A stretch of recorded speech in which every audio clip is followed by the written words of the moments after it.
తుని శ్మశానవాటికలో ఇప్పుడు బెగ్గర చనిపోయారు కాబట్టి మనము ప్రజెంట్ చేస్తున్నాం అనమాట. ఓకే. ఒక యాచకుడి యాచకుడు బెగ్గరు, ప్యూర్లీ బెగ్గరు, ఆకలితో చనిపోయారు అనుకుంటా మరి. హుహు. సో అందుకే ఇప్పుడు మనం గొయ్యి తవ్వుతున్నాం. ఓకే. అంటే మీ పేరెంట్స్‌కి విషయం తెలుసా అండి? అంటే ఓ వాళ్ళ అసలు పేరెంట్స్ జర్నీ ఇంట్లో చాలా ఇంట్లో గొడవలేం అవ్వలేదా? అవన్నీ అయిపోయండి. అవన్నీ పేరెంట్స్తో సాధారణంగా హ్మ్. పేరెంట్స్ ఎవరైనా ఒప్పుకుంటే చెప్పండి. అంటే ఎవరు ఇప్పుడు ఒప్పుకోరు. మీ పేరెంట్స్ అన్న మా పేరెంట్స్ అన్న నా కొడుకు ఇది చేయాలి, ఇది చేయాలి. హ్మ్. ఇప్పుడు ఇతను ఉన్నారు, ఇతని ఫ్యామిలీ కూడా ఒప్పుకోరు. ఓకే. ఇది కొంచెం శివభక్తుడు, నాతో మైండ్ సెట్ ఈక్వల్ అయింది, నాతో జర్నీ చేస్తున్నారు. ఓకే. సో అలాగా నేచర్ సపోర్ట్, దేవుని దయ వల్ల నాకు టీమ్గా హ్మ్. టీమ్గా ఫామ్ అవుతున్నారు అనమాట. ఓకే. సో ఫ్యామిలీ అన్నాక ఖచ్చితంగా ఒప్పుకోరండి. యాక్చువల్లీ మా అమ్మ ఏం ఫీల్ అయ్యారంటే, ఈడంటే ఆర్మీకి వెళ్ళాల్సినప్పుడు ఇలాంటి సేవలు కప్పుతున్నారు. ఆ యూట్యూబ్లో ఎక్కడో చూసారన్నమాట. హ్మ్. చూసి మీ అబ్బాయి ఏంటి సేవలు ఎత్తుతున్నాడు, ఇది చేస్తున్నాడు, అది ఏంటి మా మా విలేజ్లో అయితే మా పేరెంట్స్ అసలు హ్మ్. చాలా టార్చర్ చేస్తారు. ఓకే. మన ఫ్యామిలీలో, మన కులము లేకపోతే మన ఇదిలో హ్మ్. సవాలు ముట్టుకోవడం ఏంటి, ఎంత అవమానము అని ఒక ఒక కైండ్ ఆఫ్ నాకు లెసన్ క్లాస్ పీకుతున్నారు మా అమ్మగారు. ఓకే. సో మా అమ్మ అన్ఎడ్యుకేటెడ్, సో నేను ఎడ్యుకేటెడ్. సో మా అమ్మకి నేను గైడ్ చేస్తాను, అది కాదమ్మా ఇది లైఫ్, నాకు ఇది చెయ్యాలని కమిట్మెంట్ తీసుకున్నాను, మీరు ఆపేసినా మాత్రం నేను ఆపలేను అని మా పేరెంట్స్తో 6 months ఆర్గ్యుమెంట్ జరిగింది. 6 months కూడా పేరెంట్స్ కూడా నాతో మాట్లాడడానికి ఇష్టపడలేదు. ఓకే. తర్వాత ఈ డెడ్ బాడీలతో పాటు మనం కొంచెం ఫుడ్ పేదవాళ్ళకి సహాయం చేయడము, స్కూల్స్ కట్టించడం చేస్తున్నాము. వాళ్ళకి కొంచెం అవేర్నెస్ వచ్చిందన్నమాట. ఇది సోషల్ సర్వీస్ కాబట్టి కొంచెం మైండ్ సెట్ మారింది. సో కొంచెం టైం పట్టింది. ఆ 6 months పీరియడ్లో నేను చాలా ఆహ్, కొంచెం సఫర్ అయ్యాను. ఓకే. సఫర్ అయినప్పటికీ మనం తీసుకున్న కమిట్మెంట్ చాలా గొప్పది. సో అది చాలా నేను గొప్పది. ఆపలేను. నా వల్ల కాదు. అయితే ఈ సర్వీసు మనం లైఫ్ ఉన్నంత కాలం నేను చేయాలి తప్ప కానీ ఎట్టి పరిస్థితుల్లో ఇది ఆపడానికి అవకాశం లేదు. నా మైండ్ వల్ల కమిట్మెంట్ అయిపోయిందన్నమాట. ఓకే. సో అది. బట్ మీకు టీమ్ మీరు, ఆయన, ఇంకొకరు తప్ప అసలు టీమే కనిపించట్లేదు. బేసిక్‌గా ఇలాంటి మంచి పనులు చేస్తున్నప్పుడు ఒక 10 మంది మీ దగ్గర ఉండుండాలి గదా! ఎందుకని ఎవరు లేరు? టీమ్ అంటే ఇది ఇష్టపడి రావాలండి. ఇదేమైనా ఏదో ఒక ఈవెంటే కాదు కదండి. లైక్ ఏదో ఒక యాక్టివిటీ కాదు, ప్రోగ్రామ్ కాదు. ఒక మనిషి చనిపోయాడంటే సాధారణంగా మన ధర్మం ప్రకారము ఒకరోజు ముట్టుకుంటే స్నానం చేయాలి, తల స్నానం చేయాలి. ఒక కైండ్ ఆఫ్ సినారీలో మన సొసైటీ వచ్చింది. మన పితరుల నుంచి ఏంటంటే చనిపోయిన వాళ్ళు ముట్టుకోకూడదు. ముట్టుకోకూడదు. ముట్టుకుంటే ఏదో అయిపోతుంది. ఒక నెగిటివ్ వైబ్లో సొసైటీ ముందుకు వస్తుంది. ఎందుకు ఈరోజు అండి వాళ్ళు వాస్తవం చెప్పాలంటే, ఒక మనిషి బాగోకపోతే వచ్చి డాక్టర్ వచ్చి సర్జరీ చదువుకున్న వచ్చి చేస్తున్నాడు. నర్స్ కూడా ఎడ్యుకేటెడ్, ఆవిడే సర్వీస్ చేస్తుంది. ఒకసారిగా అంత ఎడ్యుకేటెడ్ పీపుల్ సర్జరీలు చేసి సడన్గా చనిపోతే ఆ వ్యక్తిని ఎవరు ముట్టుకోవట్లేదు. ఎందుకు ముట్టుకోవట్లేదు?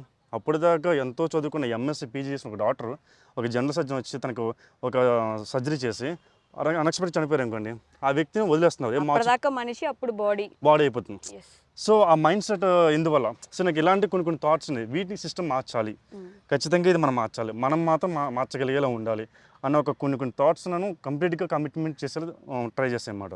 సో చనిపోయిన వ్యక్తులు మనం ఎందుకు టేక్ కేర్ ఆఫ్ చేయకూడదు, మనం ఎందుకు చేయకూడదు, ఎవరో మున్సిపాలిటీ రావాలి, లేకపోతే ఎవరో రావాలి, వీళ్ళు రావాలి అంటే మనం ఎందుకు చేయకూడదు అనే థాట్ ప్రాసెస్ నుంచి ఈరోజు నేను దాదాపుగా 2000 బాడీలు చేశాను అనమాట. సో ఆ మైండ్ సెట్ను నన్ను ఇంతవరకు తీసుకొచ్చింది అనమాట. ఈ 2000 బాడీల వెనక మీరు తీసుకున్న పని గొప్పదైనప్పటికీ మోసుకొచ్చిన అవమానాలు ఎన్నున్నాయండి? అంటే దేనికోసం చేస్తున్నారు, లేకపోతే కామెంట్స్లో కానీ బయట నుంచి నెగటివిటీ కానీ ఏం ఆశించి చేస్తున్నారు, ఇట్లాంటి మాటలు కూడా పడుంటారు కదా. మోసుకొచ్చిన అవమానాలు ఎంతవరకు చూసుంటారు మీరు? రాయితీ అంటే అండి, అవమానాలు కామనే కదండి. ఇప్పుడు మనం ఏదో మన వ్యక్తిగత జీవితము జీవించడానికి నాన్న సంఖ్యలు నాకేస్తాం, చాలా ఇబ్బందులు పడతాం. సో నేను సొసైటీలో ఏదో మార్పు తీసుకురావాలని ప్రయత్నంలో అవమానాలు, తిట్లు ఇవన్నీ కామన్ అండి. అవన్నీ పట్టించుకుంటే మనము సొసైటీలో మనం ఒక విప్లవాలు కానీ సొసైటీలో మార్పులు మనం తీసుకురాలేం. అంటే we can't change the situations అనమాట, సిస్టమ్ మార్చలేం. సో వాటన్నిటికీ రెడీ అయిపోయాను, ఆల్రెడీ ఫేస్ చేశాను కాబట్టి నాకు ప్రజెంట్ కామనే. ఎలాంటి సిచ్యువేషన్స్ వచ్చాయి అంటే అంత ఈజీ అయ్యి ఉండదు కదా ఈ 2000 వరకు రావడం అనేది? అంటే 2000 అంటే నేను కోవిడ్ 2021లో స్టార్ట్ చేశానండి. 5 years. ఈ 5 yearsలో జర్నీ చాలా అవమానాలు ఎదుర్కొన్నానండి. అంటే మనకి అంత పెయిన్ఫుల్గా ఫీల్ అవ్వలేను, ఎందుకంటే నేను చేసే వరకే చాలా అంటే ఇంక ఇది దీనికి మించి ఇంక ఏదీ లేదు. ఇదే జీవితం. ఈ 6 అడుగుల స్థలం కోసం ఎన్నెన్నో పోరాటాలు చేస్తూ ఉంటారు అందరూ. సో ఇదే లాస్ట్ ప్లేస్. ఇక్కడికి వచ్చి కూడా మనం ఏడిస్తే మనము ఈ ఒక అనాథ బాడీని పట్టుకొని ఎవరో అనామకుడు చనిపోతారు, రోడ్డు మీద చనిపోతారు. మనం చేయాల్సింది మనం ఇప్పటికీ చేయకపోతే ఆ బాడీ పట్టుకొని మనం ఏడిస్తే మనం ఇంకేం చేయగలం చెప్పండి. సో మైండ్ సెట్ మార్చుకొని ఇంకా అలాగా నేను చేసిన బాడీలో సగం కుళ్ళిపోయిన బాడీలు అండి, అన్నీ కూడా దాదాపుగా డీకంపోజింగ్. ఈ శ్మశానంలో దాదాపు 500 బాడీగా పెట్టుంటాం. సో ఆ విధంగా అనమాట. ఓకే. బట్ మీరు అన్నట్టుగా ఇలా చేసుకుంటూ వెళ్తున్నప్పటికీ ఒక వర్స్ట్ సిచ్యువేషన్ ఏదో ఫేస్ చేసి ఉంటారు కదా, ఎందుకు నేను ఇంత మంచి చేస్తా కూడా నాకు ఇంత మాట పడాల్సిన అవసరం ఏంటి? అంటే నేను మంచి చేస్తున్నానని ఫీల్ అవ్వలేదండి. మేము ఫీల్ అవుతాం కదా ఆబ్వియస్లీ. పబ్లిక్ ఫీల్ అవ్వచ్చు, కానీ నేను అంత అప్రిషియేటెడ్గా నేను తీసుకోలేదు. ఇది నా బాధ్యత, ఇది నేను ఎందుకు చేయకూడదు అని మైండ్ సెట్. ఇది మనం కాకపోతే ఇంకెవరు చేస్తాం? We are the young people. Okay, మనం ఈ వయసులో ఏదైనా చేయాలి, సొసైటీకి సర్వీస్ చేయాలన్నా, ఏదైనా చేయాలన్నా, డబ్బు సంపాదించాలన్నా, ఇంకేదైనా చేయాలన్నా మనం ఈ వయసులోనే. ఈ వయసు దాటి ఒక 40 వచ్చినా మనం ఏం చేయలేం. ఓకే అండి. సో అందుకు ఇంకా నా కమిట్మెంట్ ఇంకా ఆ విధంగా డెసిషన్ తీసుకున్నాను అనమాట. మీరన్నట్టు డబ్బు సంపాదించాలన్నా ఈ వయసే కదా, మరి మీ ఫ్యామిలీ కూడా ఉంది. మీ ఫ్యామిలీ కోసం మీరు అన్నీ వదిలేసి ఓన్లీ ఇక్కడ మాత్రమే చేసుకుంటూ ఉన్నారు. మరి మీ జీవితం, మీ ఫ్యామిలీ, మీ గురించి ఎప్పుడైనా ఆలోచించారా? ఇంకా అవన్నీ ఆలోచిస్తే సర్వీస్ చేయబుద్ది లేదండి. So I'm not think about 1% about my family. ఇంకా అవన్నీ ఆలోచించలేదండి. ఇంకా అదంతా నేచర్ సపోర్ట్ చేస్తే ఫ్యామిలీ బాగుంటుంది, మనం బాగుంటాము. మేము ఎంతో ట్రావెల్ చేస్తున్నాం, ఏ రోజు కూడా మాకు ఎలాంటి భగవంతుడి వల్ల ఏం కాలేదు. అంటే నేచర్ సపోర్ట్ చేస్తుంది. మనం కష్టపడుతూ నిజాయితీగా వెళ్ళిపోతానండి, ఎవరు మనల్ని ఆపలేరండి. ఒకటి అంటే ఐఎమ్ బిలీవ్ వెరీ కాన్ఫిడెంట్లీ, నేను అది నమ్ముతాను అనమాట. సో మన పని మనం చేసుకుని వెళ్ళిపోవడమే. నేచర్ ఆటోమేటిక్ సపోర్ట్ చేస్తుంది. నేను జీరోని స్టార్ట్ చేస్తాను. కోవిడ్లో నాకేం తెలియదండి. ఈవెన్ నా దగ్గర ఒక ఆండ్రాయిడ్ మొబైల్ లేదు, నాకేమీ లేదు అసలు. నాకు కంప్లీట్గా జీరో నాలెడ్జ్. అక్కడి నుంచి ఈరోజు నేను కనీసం ఎంతమంది టీం ఉన్నారు, కనీసం ఎంతమంది సపోర్ట్ చేస్తున్నారు, పేరు చెప్పలేం, కానీ వాళ్ళకి చాలా థ్యాంక్స్ అనమాట. అంటే ఈ వర్క్ అర్థం అవడానికి చాలా టైం పడుతుందండి. ఒక ఫుడ్ పెట్టామంటే డబ్బులు ఇస్తారు, కానీ అనాథ సేవలు ముట్టుకోవడం అంటే చూడడానికే ఇష్టపడరు. వస్తాను చెప్పాలంటే సొసైటీ ఇంకా డెవలప్ అవ్వాలి, ఇంకా జనాల మైండ్ సెట్ మారాలన్నమాట. ఇంకా మన వీడియోస్ పొరపాటును చూస్తే ఇంకా స్కిప్ చేసే పరిస్థితులు ఉన్నాయన్నమాట. లైక్ ఏంటంటే భయపడ్డము, ఇంకా సెంటిమెంటల్ ఫీల్ అవ్వడము, ఇవి ఇంకా ఉన్నాయి.